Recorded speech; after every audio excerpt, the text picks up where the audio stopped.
அகிலம் போற்றும் அலங்கார அன்னையின் அன்பு பக்தர்களே, இன்று நாம் கொணலை மலைமாதா பற்றி சிந்திக்க இருக்கின்றோம்.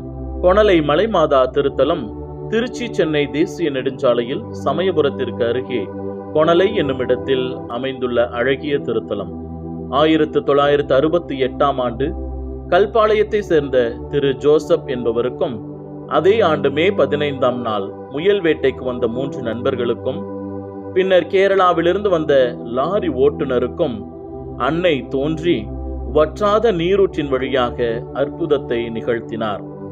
அப்போது உருவான ஓலை குடிசையானது 1982 ஆண்டு சிற்றாலயமாக மெருகேறியது.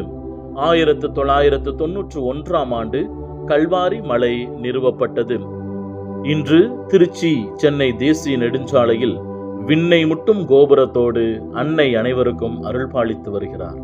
இத்திருத்தலத்தின் ஆண்டு பெருவிழாவானது மே மாதம் 29, 30, 31 தேதிகளில் விமரிசையாக கொண்டாடப்படுகிறது.